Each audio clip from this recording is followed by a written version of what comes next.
They are the ultimate toys for grown-up boys. It's purpose designed just to have fun.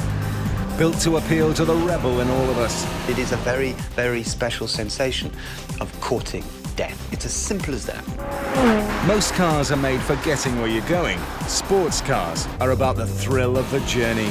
It's outrageous, it's passionate, it's emotional. Can I say it's better than sex? Through the years, there have been some gems, but which one deserves the title, Greatest Ever? To help us narrow it down to 10, we asked the world's top drivers, collectors, critics, and enthusiasts what they thought. Our experts looked at performance and pedigree, style and technical innovation, and along the way, showed us what makes a truly great car.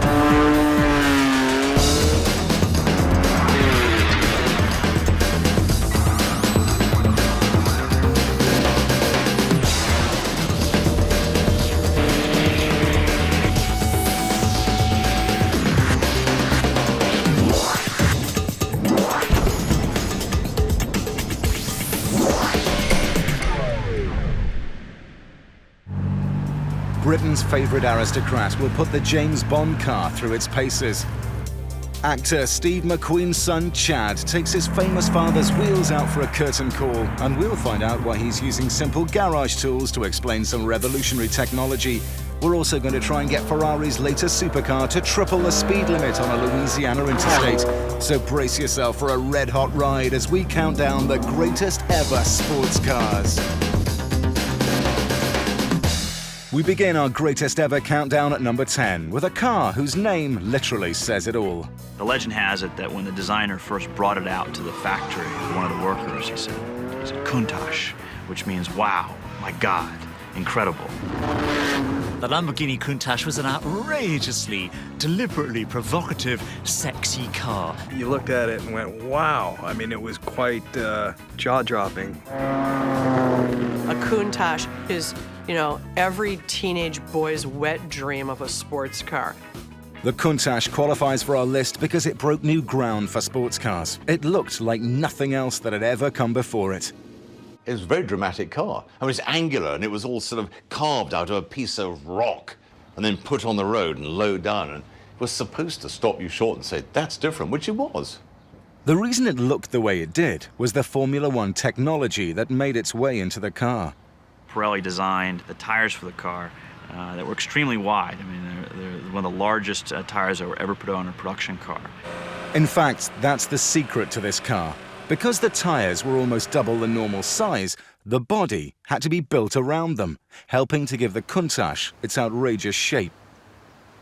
The space-age doors were real head-turners, but they're more about styling than engineering.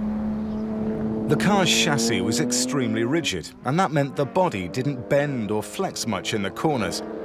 With no need to compensate for a flexing body, the suspension could be set up very tightly, just like a race car, keeping the Countach level through turns at high speed. It's designed for ultimate performance in mind. Only 3 were produced each week, which meant the waiting list to get one was a year.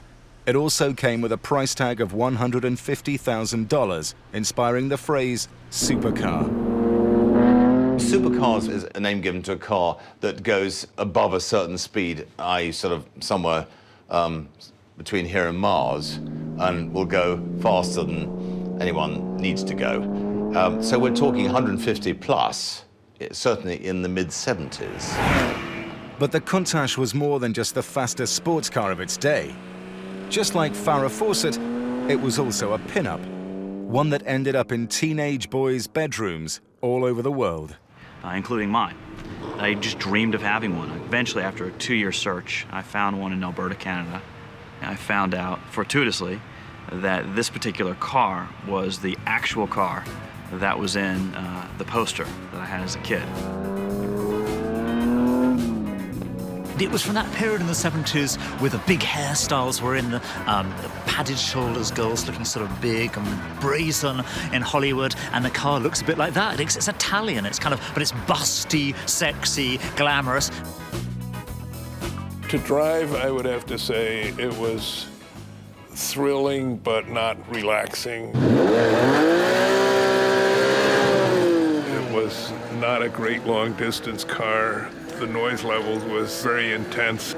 There's one of those cars that you could say one of the best moments of your life is the first hour you drive a Countach, but the second hour is one of the worst experiences of your life. Because you've got no rear vision. You can't see what you're doing most of the time.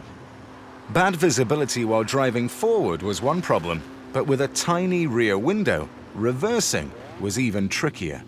You know, the Lamborghini factory taught people how to back the car up, and you actually have to put the door up. Crawl out and sit on the sill with one foot on the gas and one hand on the wheel, and then look over your shoulder. So you had to hang out of the car to drive it. It's silly, but for the 15-year-old boy in you, it's absolutely fantastic. But what seems fun to a teenage boy was definitely not for everyone's tastes. It's a car, you know, you take from your house around and then come back to your house, and wasn't meant to be reversed. Like many things that got our attention in the 70s and 80s, the Countach doesn't necessarily stand the test of time. For a lot of people, this car is downright ugly. It was a cross between Star Trek and something the hairdresser would really want to travel around in. So when you look in a Countach, if you can get lower down, or low enough down the road and actually look in the window, you expect to see someone with a big gold chain around their neck and, you know, a few hairs poking out and a shiny shirt, looking frightfully pleased with himself. It's a car that's meant to be aggressive, but it's a kind of BG on wheels. You always imagine the person that drove it looked like Robin or Barry Gibb and had big bouffant hair of the time and a medallion down here and big flared trousers. That's what it was like. It's flamboyant, it's baroque, it's a combination of Liberace and Hugh Hefner. It sums up the 80s and 70s. It's just gross, I'm sorry. Yes, it was one of the first supercars. It turned heads wherever it went, and just looking at it helps revive the 80s. But looking at it ultimately is the problem with the Countach. That's why it goes no higher up the list than number 10. Coming up, 9 more amazing machines, including the fastest road car in the world, as our search continues for the greatest ever sports car. In our quest for the greatest ever sports cars, the Lamborghini Countach claimed the number 10 spot with its mixture of F1 technology and outrageous Italian design. At number 9, a car so fast, so intimidating, it wasn't allowed on the streets of North America. Skyline for me is a dream car. It's like the heartbeat of Japan. You know, it's the Ferrari of the Orient. The youth market today can look at it and go, that's my dream car. It's been described as a PlayStation on wheels. Normal cars tell their drivers about oil temperature and battery power. The Nissan Skyline has its own computer system that tracks and controls everything from G-force to turbo boost to the amount of torque to the front wheels. This car has an engine management system that controls all of the sensors, the injectors, everything. Banned from US roads, the Skyline has become a much better match for the racetrack in North America. The few that are imported usually end up in competitions like this one. It's called drifting. Drifting is basically all about car control. It's sliding the car sideways on a marked course. The Skyline is a good drift car because of its ability to channel enormous power to the rear wheels. The true secret behind the success and popularity of this car is that it can be hacked into or tuned. You can change it according to the RPM. First, the car's computer system is hooked up to a laptop. Next, the factory-installed power and emissions controls are removed. In a way, you could consider it hacking. Without any governors, tuners can then boost horsepower and speed through a simple entry in their computer.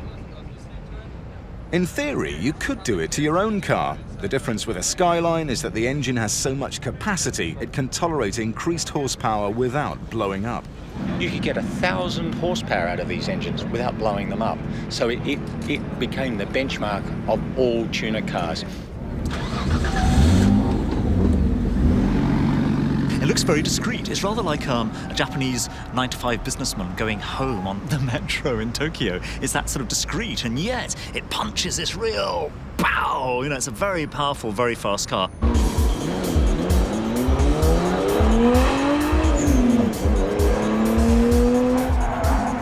Besides all that power, the Skyline also has four-wheel steering and all-wheel drive, huge assets for controlling a sliding car.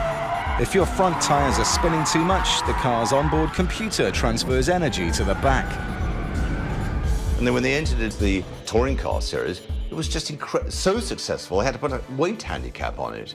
It was just a very, very good car.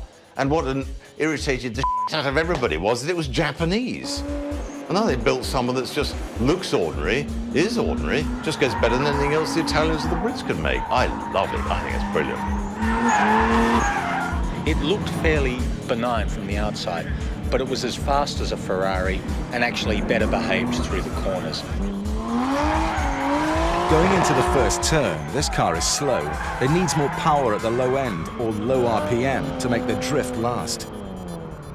Hacking back into the car's computer system, Steve can effectively alter the characteristics of the engine. Doesn't have much knock, so it's way low. So I'm gonna change the timing on it.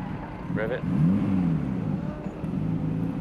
So I gave it a little bit more timing, so it'd have a little bit more power on the bottom end. Okay. At one stage, that would have required an engine rebuild, but these days, it can be done with a few keystrokes on a laptop. That was enough to give it a little more power. It felt good to her, she noticed it.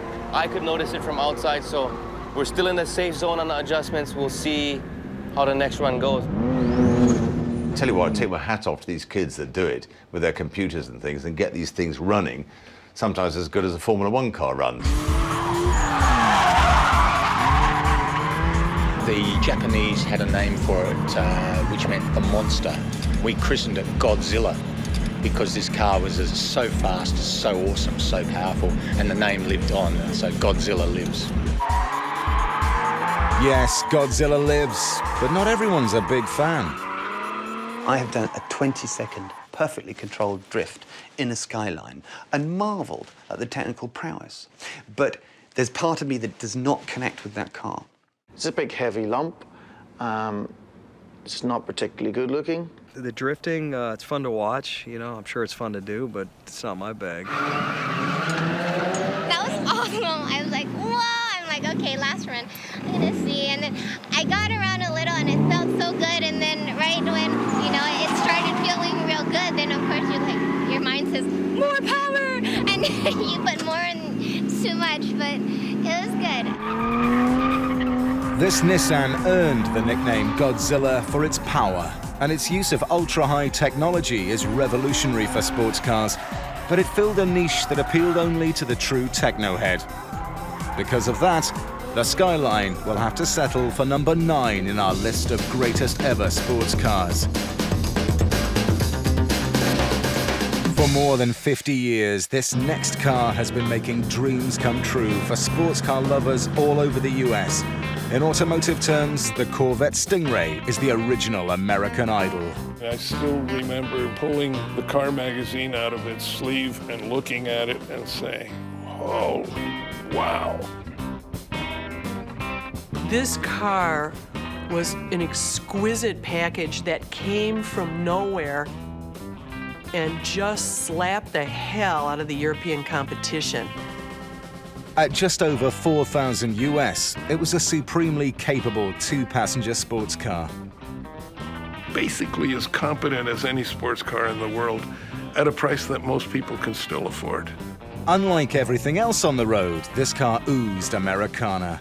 I mean, it's got America written all over it, United States written all over it. It's a kind of stars and stripes in automobile form, really. And you can't help but seeing that car and you think everything that's big, blousy, powerful, go ahead, and a bit excessive about the United States. It's represented in that car. It's patriotic, it's blue-blooded, it's American. We will buy this in our droves because it is that. And it offered what America wanted, which was fast, straight-line performance, reasonable reliability at low cost, and a thumping great V8. The earliest Vettes had the traditional inline 6-cylinder engine, 6 cylinders lined up in a row and connected to a crankshaft that turned the wheels. With a top speed of 120 miles per hour, it was a popular motor for the time, but the brass at Chevrolet wanted something with more power, something that would earn them respect. To commemorate the 50th anniversary of the V8 showing up in the Corvette, why don't we imagine that these are the cylinders? The question was how to get more cylinders under the hood without radically changing the size and shape of the engine. But how are we going to do it? Because we're tied into a package, to a size, to a weight. to a chassis. We're going to change everything about the car in order to fit 2 more straight cylinders. The answer was a simple repositioning of the cylinders. So basically what they were able to do is create a V8 design where they had 8 cylinders feeding into the crank, still down the middle, in a better package, a little bit wider, but not long. They could fit wide, they couldn't fit long. More power, same cake. Happy birthday, 50 years, V8 and a Corvette. Great engine, lots of torque, and that's the American way, because you know it is stoplight to stoplight here. There's not so many corners. It's not like Europe. Critics claim the chassis wasn't rigid enough to resist flexing at high speed. The result was that its feet, in effect, weren't as well planted on the ground. It's great on that lovely road to Santa Monica, out of LA, Highway 1. You've got the Eagles playing on the 8-track, and it's fine. The slightest curve in the road, the slightest pimple or acclivity in the contours, and you're all over the place. It's a car that's not really designed to be thrown around tight mountain bends, but it's a car for cruising along one hand on the wheel and a gorgeous girl next to you along, you know, a highway that's forever California and the coast. Now, I know, Uncle Sam, it's your only sports car, but they drive them with any sort of gusto on anything but a perfectly billiard-smooth road, and, you know, you'll destroy a small suburb before you stop spinning. There's a crude, rough, just unrefined quality. Europeans would call me a bit crude.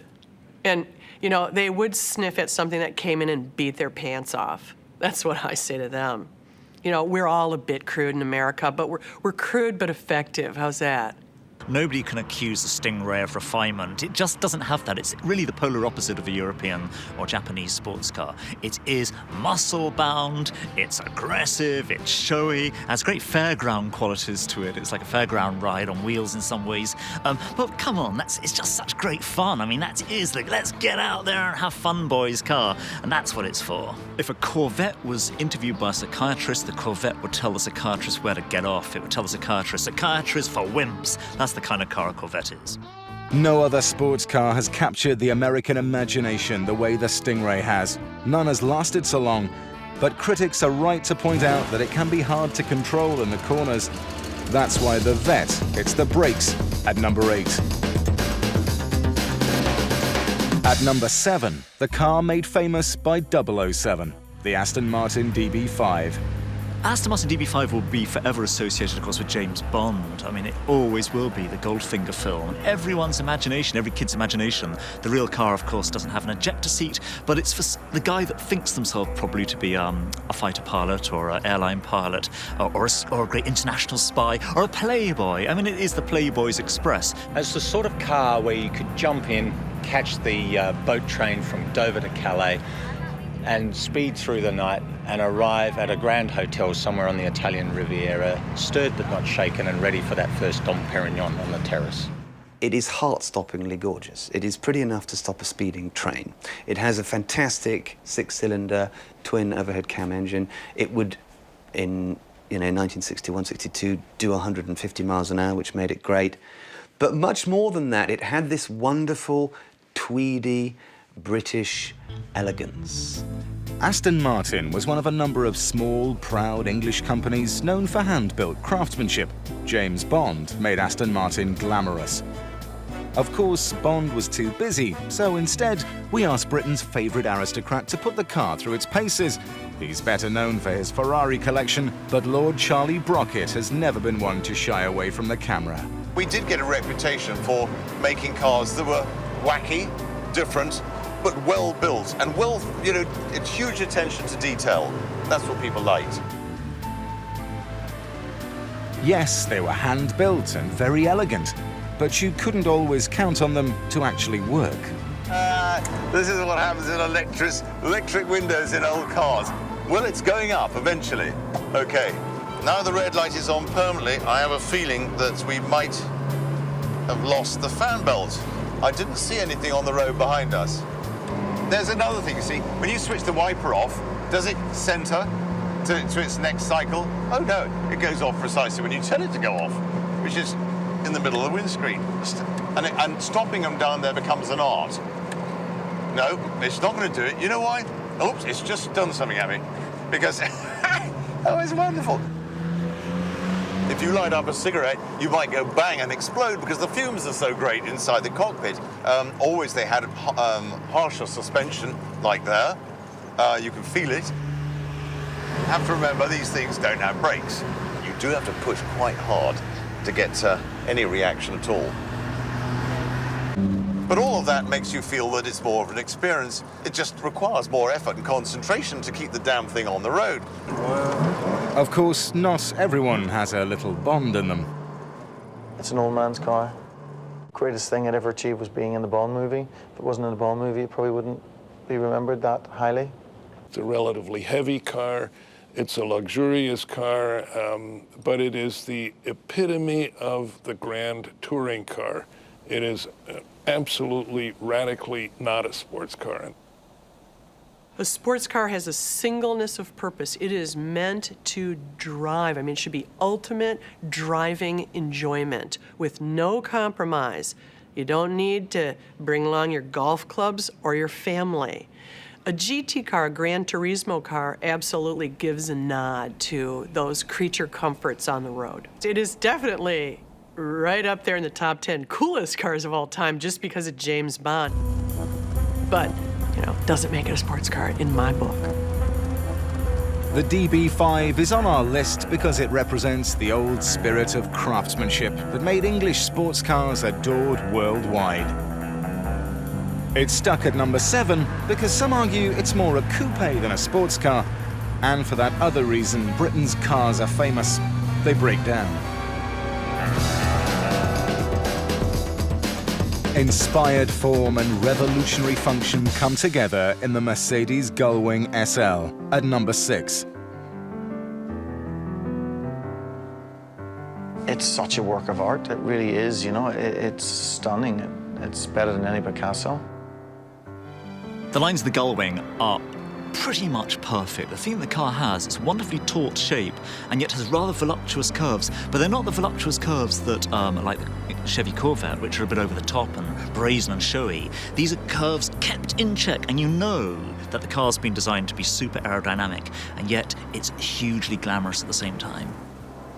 Ava Gardner had one, Clark Gable drove one.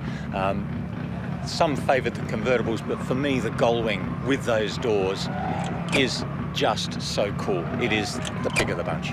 To arrive in a car and then the doors go up on little gas struts was really quite special. You want to make a stir, in those days you arrive in a Gullwing, you've made it. Certainly the Gullwing is a milestone car.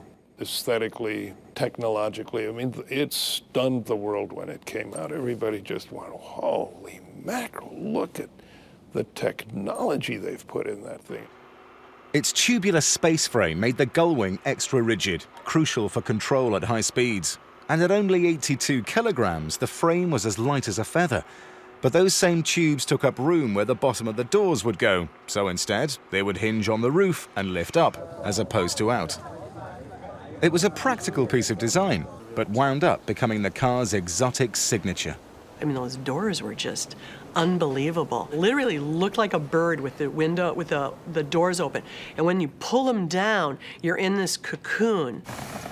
No issue. Getting out is more difficult because you actually got to get your bottom on the ledge back up from the seat and swing out. But you see, Mercedes, Germans are so clever. I just think of all these things because what happens if the woman is driving wearing a skirt? There's a bar under the steering wheel, and you pull it out, and the steering wheel goes up like that. So now you can raise yourself, flip your legs over. See, the Germans think of everything. Damn them. Yet another innovation. This was the first production car in the world to use fuel injection. It was one of the most important high-tech advancements in the history of sports cars, and yet the concept of fuel injection is deceptively simple. With a carburetor, you've got pressure from the fuel tank via a pump, but it's low pressure.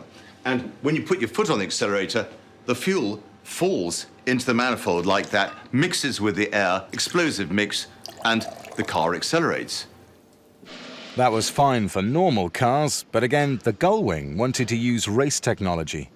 With fuel injection, it's different because the fuel is actually propelled at high pressure into each cylinder, mixed with the air, and it's the exact amount of fuel. So it's efficient, it is the most combustible fuel-air mix, so that you get the biggest explosion, and therefore the greatest amount of acceleration and no wastage. It's an engineering-driven car, not a styling-driven car, and the styling comes after the engineering. You know, it's wrapping up the engineering. It's not there, the styling's there not to sell. And the cars, of course, they didn't need to sell many of these cars. They're a rarity, and they have a single purpose, driving hard and fast. While renowned the world over for its glamorous looks and technical achievements, it wasn't always the easiest car to drive. Driving it, it's a truck. You know, it's a big, heavy thing. The brakes, you got to push your, the pedal through the floor to get it to stop. And the exhaust ran right underneath the car, so the floorboard gets really, really hot. It'll melt your tennis shoes. And it had its big swing axle in the back, so when you really got hauling butt, you could get it squirrely very easily. So it was sort of like riding the bull. It was unpredictable on the corner, and the suspension wasn't actually very good, which is a pity, because the rest of it was brilliant. It's not the nicest engine note, it's not the nicest looking, it's not the nicest interior, but as an overall package, it is one of the greatest.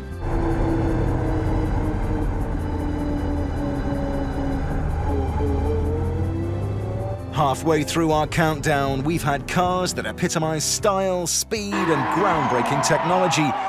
Still ahead, the machine that saved the sports car business as we search for the greatest ever sports car. So far in our top 10 greatest ever sports cars, we've had the most outrageous, most glamorous, and coolest cars of all time. What could top that? How about a car that literally brings the Formula One experience right to your front door? It's pretty hard to beat a car that can do everything. If you collect Ferraris, you have to have one of these.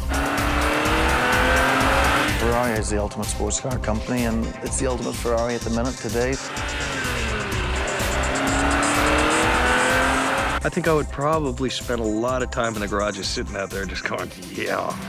To get to number 5 on this list, you need something really special. How about this? Everything Ferrari has ever learned about racing cars on a track has been applied to their latest creation for the road, the Enzo, named after Enzo Ferrari himself. They are the quickest at putting track race technology into the road car. So last year's race technology will literally be in next year's road car. No company has a greater singleness of purpose than Ferrari. All of their cars are sports cars. That's all they are. They're 2 seats and a giant engine. They are only meant to do one thing, and that's drive hard and drive fast. Under the hood, a 6-litre V12 capable of 660 horsepower, double the Stingray. A top speed of 220 miles per hour is too scary for most drivers to contemplate. 0 to 60 in 1, 2, 3.6 seconds. For a street car, it's about as close as you can come to Formula One. Shifting gears with a flick of the fingers, just like in F1, the Enzo only needs 150 milliseconds between shifts to respond. Regular cast iron brakes would melt stopping from high speeds, but the Enzo's carbon ceramic brakes can handle the high temperatures. That's because carbon ceramics don't conduct heat like metal does. 60 to 0 in 106 feet. When you buy a Ferrari, you're buying the badge. You know, the prancing horse is a great symbol. You're buying the heritage, you're buying the Italian flavor. You know, you're buying into a lifestyle in a way. But buying a Ferrari is, of course, much easier said than done. Money is not the object. It's whether you're part of this exclusive club, whether you're fit to drive an Enzo. That's great. And in terms of marketing, fantastic.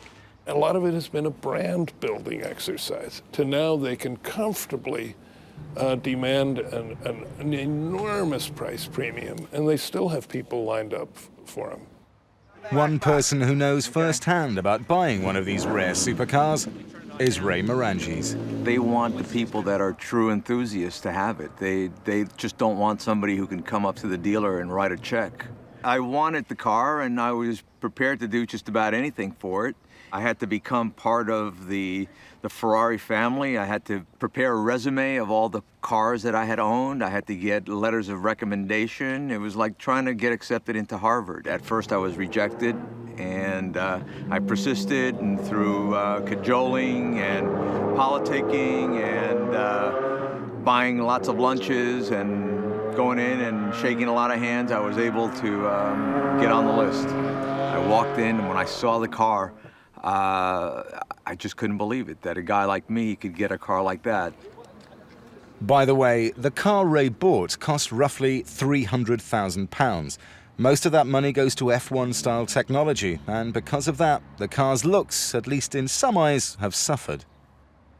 We know in Formula One, aerodynamics don't necessarily make for beautiful shapes. So we've got an automobile in terms of the Enzo that is an incredibly high-performance automobile, brilliantly designed, beautifully engineered, but built around a body that demands raw physics in terms of aerodynamics. So we don't have a particularly, in my opinion, pretty automobile. The Enzo Ferrari is actually very blousy and very vulgar. It looks like a big sort of hairdryer on wheels, and I think it's a great shame in a way, because Ferraris at their best are these lithe, smooth, rather neat machines. This thing is clearly meant to be a racing car for the road, a modern racing car for the road, and because of that, it's too wide, too big altogether, and just blatantly vulgar, and you feel like an absolute idiot driving one. Everything on these cars, chassis, suspension, brakes, motor, all of it derived from Formula One. That's what makes it special. But even if you liked its looks and were able to get your hands on one, where would you drive it? The greatest ever asked the state police to shut down part of the interstate just so he could film the Enzo stretching its legs.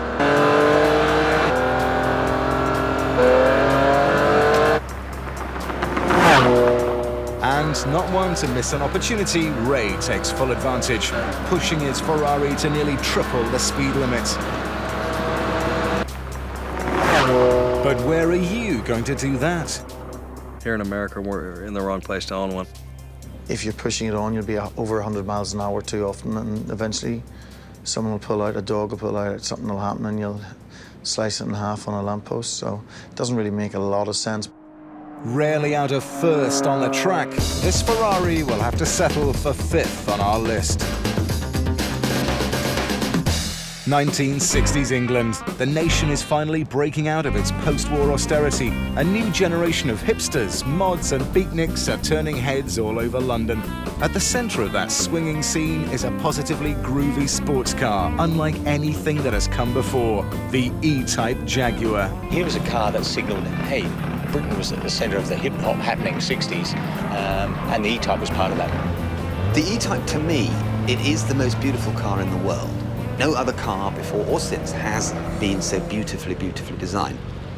When we buy these cars now, when we wax lyrical over them, when we spend all the money we haven't got rebuilding them, it's because we're trying to recapture that seminal moment of March 1961 when this car changed the way the world thought about sports cars. It was just the most dramatic thing anybody had ever seen. When the E-Type hit the world, it just was a collective gasp. I mean, this car was pure sex. We like to say that if birth control pills hadn't been invented, when the E-Type came out, they would have needed to invent them very quickly. The most phallic of all cars ever produced, the E-Type. It was, you know, it was a, what was they say, a horizontal expression of man's intention or something. The E-Type was one of the first production cars to do 150 miles per hour. It was a direct descendant of a long line of racing Jags that had dominated circuits in the 1950s. The reason why it was special was not only its design and its looks, it had the classic improved engine that was originally in the D-Type, that was a famous racing car, but also it was ridiculously cheap. And this was the democratization of the racing car. Anybody could buy one of these cars. Doesn't mean you didn't have any driving skill. You could just go in, pay your Jaguar dealer £2,000, and you were driving around lit by your own personal spotlight. Everywhere you went, there was a shaft of gold because you had an E-Type. The E-Type was famous for its unique beauty. Unfortunately, it also had a reputation for falling apart. In many ways, the E-Type was style over content. Rust proofing was not a very advanced science back in those days, and they just literally rust from the inside out. Go to start your car after a week, turn the ignition, the fuel pump wouldn't go tick, tick, tick, so you take a small hammer and just tap the fuel pump, and it should startle it into life. A Jaguar always had a lot of mechanical problems, and back in those days, Lucas Electricals were the butt of many jokes, like, why do the British drink warm beer? Answer, because they have Lucas refrigerators. It was a good idea to be really close friends with your mechanic because you were going to see them a lot. You know, so you might as well put them on the Christmas card list. It overheated. There wasn't enough room for your feet. The brakes were heart-stoppingly bad.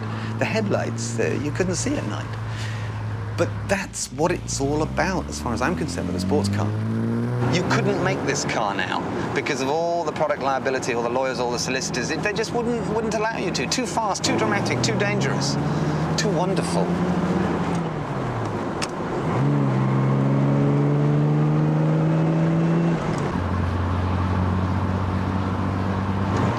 So we've overtaken everything on the road. We've touched 105 miles an hour.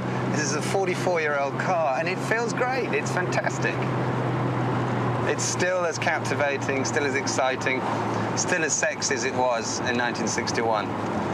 Now do you understand? The E-Type makes our list because it's quite possibly the best-looking car ever made. But the fact that it was moody and couldn't always be counted on to show up confines this supermodel to number 4.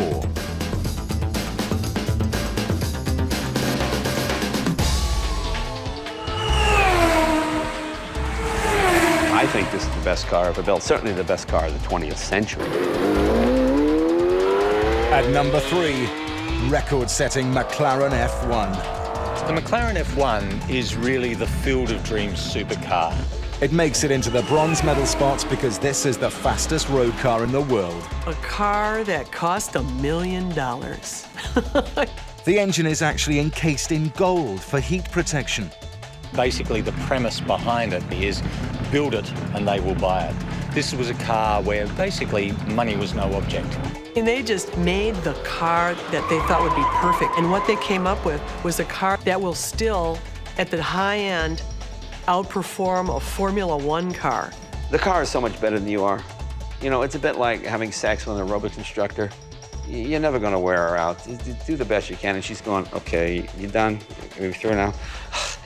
Yeah, okay, great. Yeah, I mean, that's how good it is. You know? Compared to normal cars, the F1 is as light as a feather. That's because it's made with an all-carbon composite body. Combine that with a 627 horsepower engine, and you can go from 0 to 60 in just over 3.2 seconds. Just like the Enzo, this really is a race car, very thinly disguised for the street. Oh, it's wonderful to drive. This is one of the few cars where, oh my God, I'm going 175. Sorry, excuse me. I mean, it's literally that fast. It is the fastest car in the world.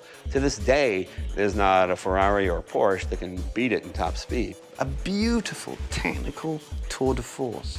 And it occupies a very, very special place. It's Mount Olympus as far as cars go. I don't believe any manufacturer will have the money, the wherewithal, or the justification to ever do that again. But we'll see.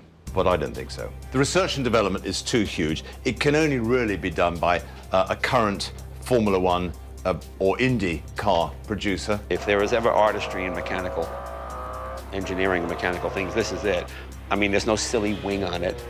It doesn't look outrageous. It just looks sensual. It isn't like a Countach where these 12-year-old boys are salivating over it. I mean, it's a mature expression of an engineering design and concept.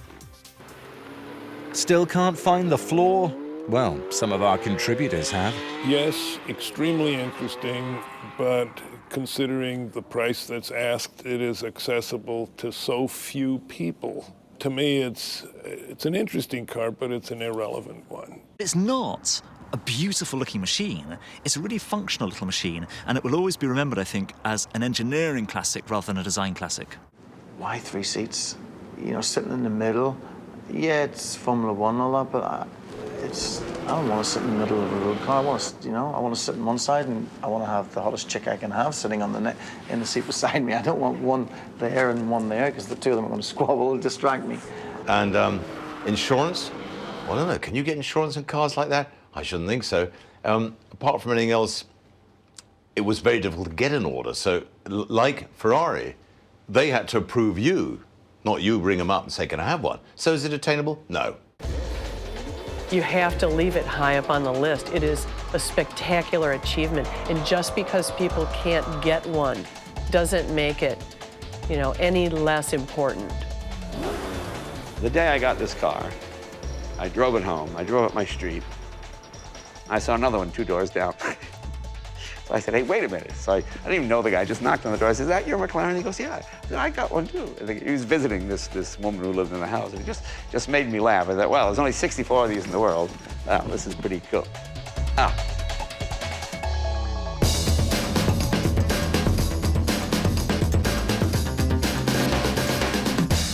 Next on our list, the sports car that literally saved the sports car business. Some of the sexiest names on the street, like Mercedes and BMW, owe a huge debt to the modest little Mazda Miata, the biggest selling two-seat convertible of all time. I think the Miata is the most influential sports car of its time. It actually brought back the idea of having a personal sports car when we were lost. We had nothing. So cars today like BMW Z4, Mercedes SLK, all owe their existence to the success of the Mazda Miata. The Miata did for the sports car movement what the British sports cars did in the 50s and early 60s, in that it repopularized the concept of a two-door, two-passenger roadster. There is an example of a sports car that's not a high-performance car out of the box, but it's absolutely perfect. You are down to the ground. It's still under 2,500 pounds. The power-to-weight ratio is perfect. The balance is perfect. It's an absolute joy to drive. Because it was so light and evenly balanced front to back, the Miata handled superbly. It wasn't expensive. It handled brilliantly, was cheap to run, and it performed well. And lastly, and most irritatingly, Japanese again, it was reliable. When they tested prototypes, they went out over to Santa Barbara and they were literally being pursued by joggers, waving checkbooks and things like this. You know, what is this car? We want to buy it. You know, this is great. Not exactly the most macho of sports car, the Miata is known more for its social clubs than setting speed records. It takes a sluggish 7+ seconds to get from 0 to 60. I normally use it for going to the grocery store and back, so I don't usually go over 40 miles an hour. I know every woman has a dream of being able to get on a racetrack and go fast and beat the guys and prove that it's not just a man's sport, it can also be a woman's sport too. Greatest Ever set up a day at the track with a former race car driver to see if Judy could learn to transform her mild-mannered roadster into a genuine racer. Here we go. Okay, we're starting now. First, Judy's instructor puts her Miata through its paces, or at least gets it going over 40. It's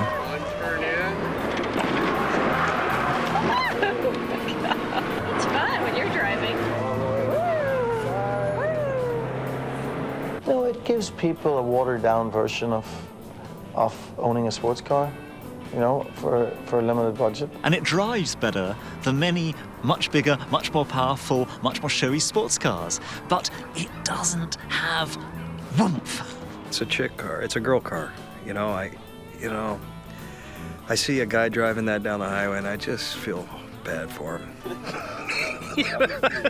Would I be seeing in one?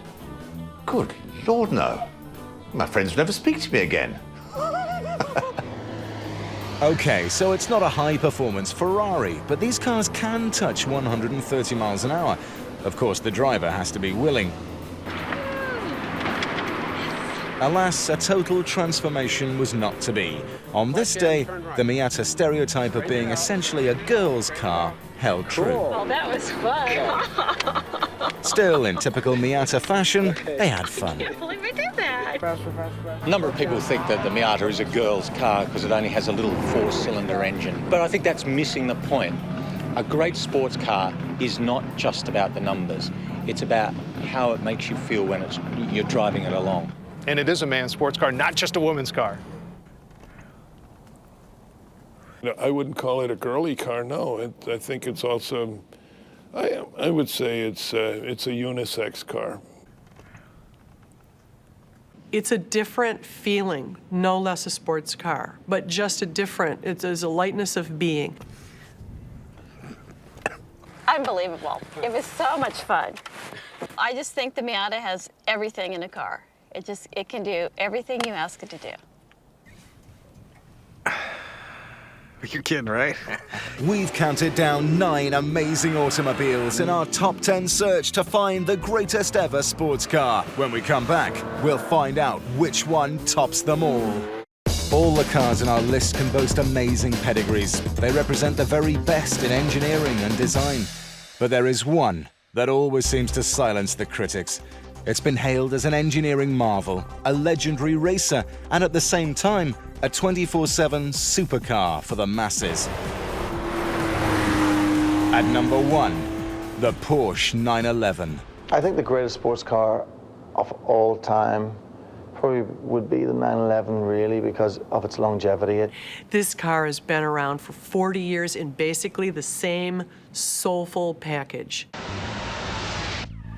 The Porsche 911 is probably the most worthy sports car to put at the top of the list, the greatest sports car of all time. It's a success story in America, it's a success story in Europe, Japan. You know, it has gone around the world and been appreciated in every country. I guess this is where it all started. I guess the 911 came out, first production year is 1964. And this car here is a 69 2-liter short wheelbase. Typical Porsche fires right up. 40 years ago, Steve McQueen made this car famous in the movie Le Mans. Today, his son Chad takes us and the car for a little drive down memory lane. This car was a car that my dad used in Le Mans in early 1970. It came out. And this was actually the car that he drove up to the church and did all that. And it's all original. I just turned 47,000 original miles on the car. To create room for 2 small back seats, the motor was placed over the rear axle. It was completely revolutionary, but it led to a unique problem for the 911. It was known to suffer from something called oversteer. The earlier ones were a pig. I didn't like them at all. Because again, you lose your concentration, whatever, get something wrong, hit a bit of damp bit round the corner, God forbid a bit of oil, and you are definitely going the wrong way round the corner. It was a car that was always slightly fundamentally flawed. It never really steered or went around corners as well as it should have done in the early days. The thing about the Porsche, they're tricky to drive fast, especially the vintage ones, the older ones. They're race cars. I mean, you've got a massive weight in the rear. Say you're going into a right-hand corner. You turn the car in. It's a pendulum effect. You go into a corner and the car wants to rotate. It's the same thing as if, say, you throw a hammer. This is what I'm trying to explain. The head of the hammer is going to always want to hit the ground first because it's the heaviest. So the car does have a natural tendency to want to oversteer. I just love the sound of this motor. Puts a smile on my face. Since the early days, Porsche has worked extensively on controlling the car's tendency to slide. Over the years, the wheelbase is extended.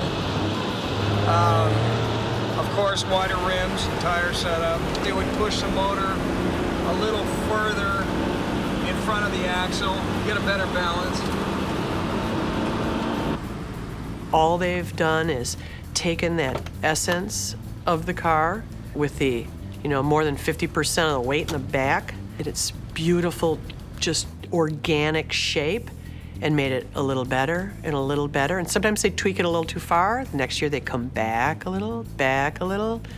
It's just a great car. The 911 was also the first production car to have a turbocharged engine. Recycled air from the exhaust is forced back into the cylinders under pressure, where it mixes with the fuel to create a hotter, more explosive reaction. To understand turbocharging, think of what happens to a fire when a big wind comes along. Or if you happen to be near a garage, how about a simple air hose and a gently smouldering cigar? What we're about to do here is basically a real simple version of how a turbocharger works. What we have here is a fuel, and then we have our compressed air. So when you step on the accelerator, say this is your recycled gases, compressed, here's your fuel, and super hot. That's a turbo. Throughout its history, the 911 has been a peerless innovator. At the same time, the car never lost its original spirit. It's just a natural evolution, you know? That car became successful because it deserved its success. It really did. You just touch it and it feels quality. You close the door, it feels quality. You close the boot, it's quality. The seats are quality, the switches are quality. You know, they're very simple inside. And over 40 years, the idea of this strange little car, which in its classic days had a rear engine, and a very strange rear engine too, was made to behave perfectly. And so we could all watch as this car developed and got better and better over the years. You don't lose the lineage from this car to this one.